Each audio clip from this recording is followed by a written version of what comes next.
안녕하세요. 오늘은 요한복음 18장을 좀 깊이 들여다볼까 합니다. 예수님의 마지막 밤, 그 겟세마네 동산에서의 체포부터 빌라도 앞에서의 신문까지 정말 숨가쁘게 전개되잖아요. 이 사건들을 따라가면서 그 속에 담긴 의미들을 한번 파헤쳐보죠. 네, 맞아요. 요한복음 18장은 그냥 사건만 쭉 나열한 게 아니거든요. 정체성, 또 진리, 권력 같은 아주 중요한 질문들을 던지고 있죠. 각 인물들이 어떻게 반응하는지, 또 그 대화 속에 어떤 깊은 뜻이 있는지, 그걸 살펴보는 게 중요합니다. 네, 그럼 시작은 겟세마네 동산인데요. 예수님이 제자들과 계신 곳에 유다랑 병사들이 들이닥치죠.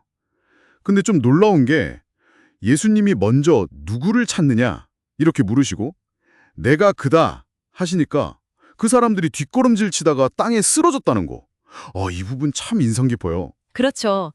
그 내가 그다, 에고 에임이라고 하는 이 표현이요. 이게 그냥 나 여기 있다, 이게 아니거든요. 구약에서 하나님이 당신을 드러내실 때 쓰시던 그 선언과 연결될 수 있어요. 스스로 있는 자라는. 그 권위가 순간적으로 드러난 거죠. 아하.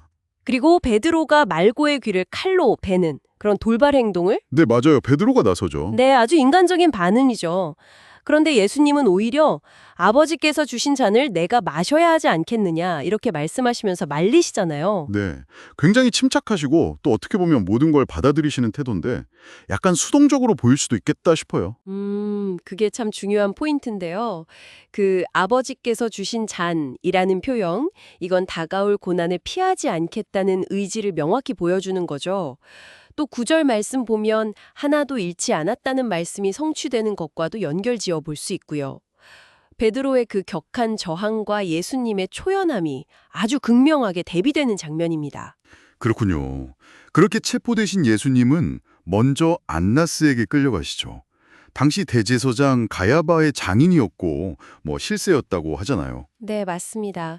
당시 유대의 그 복잡한 종교, 정치 권력 구조에서 안나스의 위치가 상당했죠.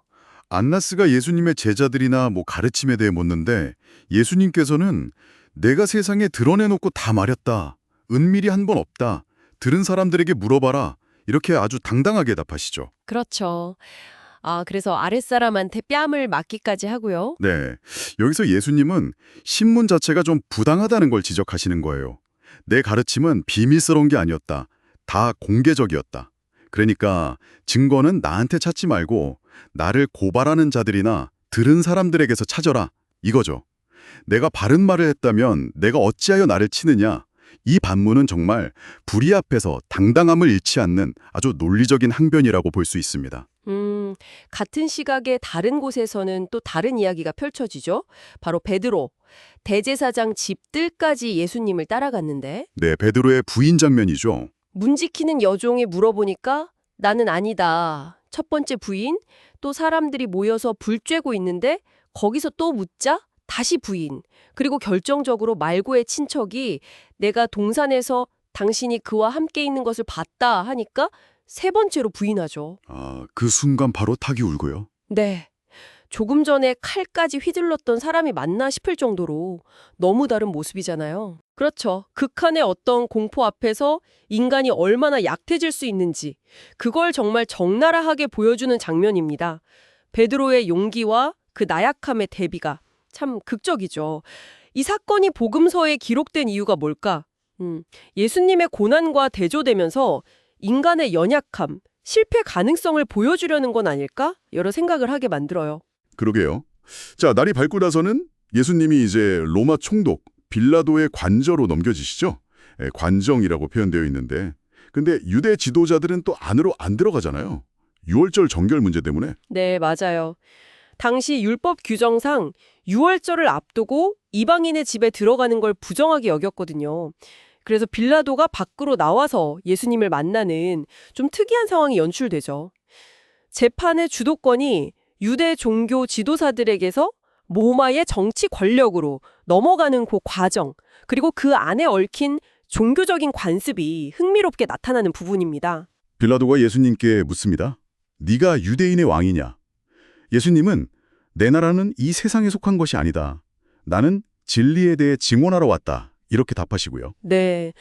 세상의 왕국과 진리의 왕국, 완전히 다른 차원의 가치관이 충돌하는 지점이죠. 그러자 빌라도가 진리가 무엇이냐 이렇게 대묻고는 근데 예수님한테서는 죄를 찾지 못했다고 말하잖아요. 그렇죠.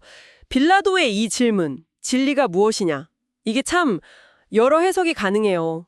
정말 진지하게 물었다기보다는 약간 냉소적이거나 아니면 로마 정치인의 현실적인 관점에서 이해할 수 없는 개념에 대한 회의적인 반응일 수도 있고요.